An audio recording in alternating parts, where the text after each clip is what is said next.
Well, recent times, the Gillard government announced some major changes to aged care in Australia, which means that it takes a little bit of pressure off families who have perhaps ageing parents. And Gavin Martin, who we talked to about finance issues, is with us once again. Hi, Gavin. Welcome back to 2020. G'day, Neil. Great to be with you again. Gavin, when it comes to aged care, many of us, we get to a time in our middle years when our parents are growing older and there are major decisions to make, sometimes very tough decisions, and there are changes to the way that the government is looking at aged care now, which potentially can make it a little easier to be able to get a good program in place to care for our parents. Yes, with the, baby boomers coming through, aged care is going to be an increasing concern for both the government in terms of the cost and individuals in terms of being able to be supported through their latter years. And the government has produced a landmark changes in aged care. One of the key changes is about supporting or providing more funding to support people in their own homes, and that works well all round because the government's not needing to support aged care places. People get to stay in their own homes, which is usually what they want to do. So that's a significant change that is well worth doing. Positive for both the government and individuals and families as well. But there are some other changes as well that we should be aware of too. Let's talk about those other changes because, for a lot of families, they've had to sell up the home of their ageing parents just to be able to get them into a nursing home. That's now changed. Yeah, it's changed to a degree. Now, one of the interesting things, and the thing about this announcement is that it's not legislated yet. So what we're talking about is what's been announced, and what actually gets legislated may be slightly different. So that's something that we need to be aware of. But previously you were able to pay for aged care in the form of either a lump sum, and that's where often people needed to sell their home to pay an accommodation bond. You could pay periodic payments instead, or you could do a combination of both. Now, you could do that previous to this announcement, but what they're saying is that the aged care provider can't select you based on the way that you choose to pay.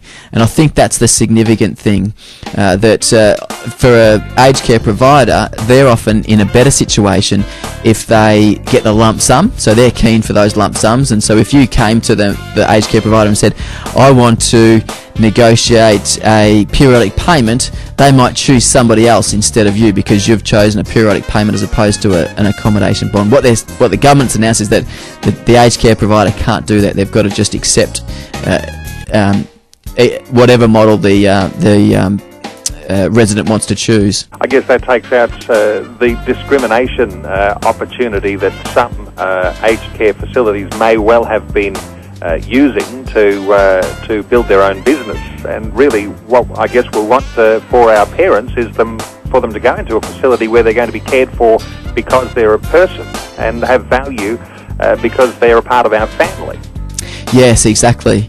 And it still may not mean that they get into the place that they want, and it's going to be more competition for places as the demand increases, because what can happen is that places with large accommodation bonds, if you pay that as a periodic payment, it will be a large periodic payment, so you need to be able to afford that as well.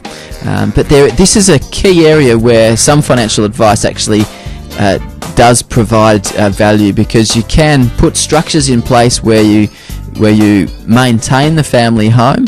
You can, if both people in the couple aren't living in that family home, you can rent that out and create a really positive strategy where the income from that rent is not tested from a Centrelink perspective, and you can also get a large government age pension. So there's nothing in the announcement currently that changed those sorts of strategies. So I just had a scenario in the last year where we saved $40,000 in the 12-month period just with some of those types of strategies. So it's well worth getting some advice in that process of moving into aged care. Again, if you have ageing parents, and the likelihood is that one day they may need some aged care, what sort of strategy or steps should you have in place to be able to be ready for when that time comes?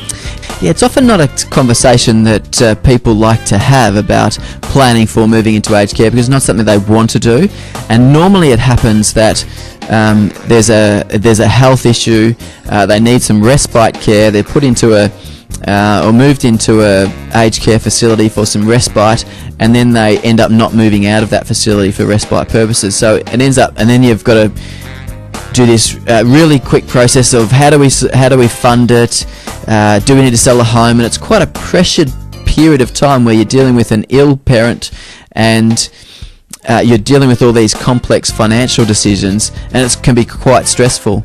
Whilst it is difficult to try and broach the topic a bit earlier on, it does stand you in good stead, stands the family in good stead, if you can consider what facility you might like to move into should something happen, how are you going to pay for it, and put a bit of planning in ahead of time. But it's not my experience that many people do it. It's more the scenario that we've got a need, we need to meet the need, how are we going to do it, what strategies can we implement. Professional advice coming close to that time, or when that time is very much due, to actually get that specific advice, particularly for individual circumstances.